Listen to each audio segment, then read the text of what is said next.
एक महात्मा ने अपने शिष्य से कहा था कि बेटा, जब मेरा शरीर छूटेगा तो उस समय आकाश में बिजली चमकेगी और जोर से नगाड़े बजेंगे। यदि ऐसा हो जाए तो समझ लेना कि हमारी मुक्ति हो गई, और यदि ऐसा नहीं हो तो समझ लेना हमारे गुरुदेव की मुक्ति नहीं हुई। शरीर पूरा हुआ लेकिन ऐसा नहीं हुआ।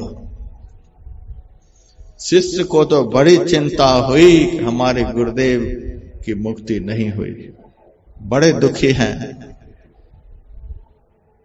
एक दिन संयोग से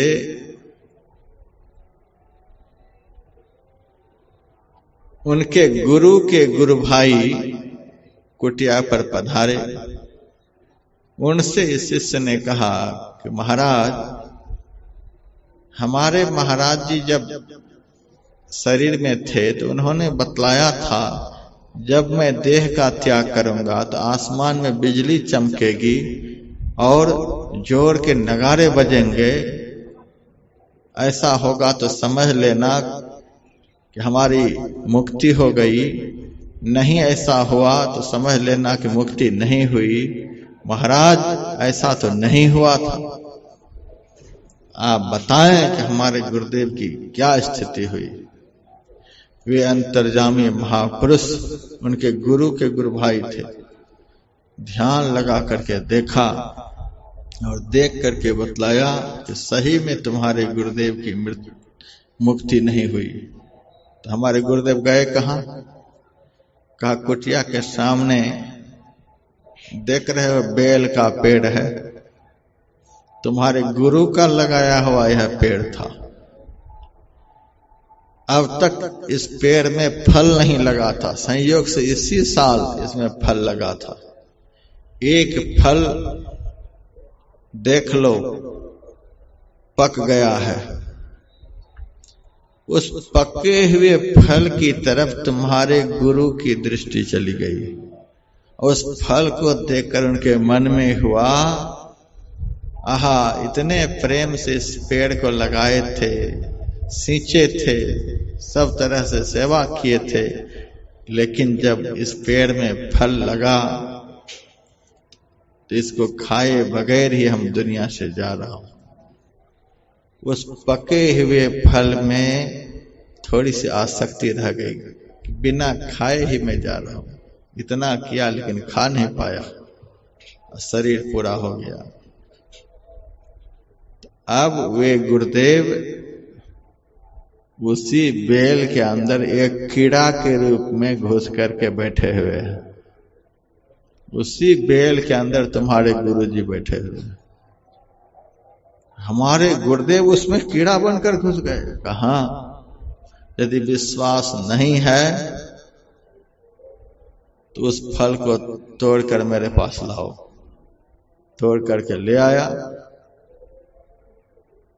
उसका टुकड़ा किया गया तो बेल के अंदर में एक छोटा सा कीड़ा था। कहा यही है तुम्हारे गुरु।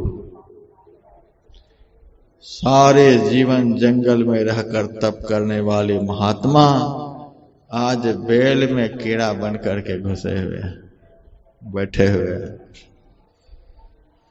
कहा अब इसका उद्धार कैसे होगा?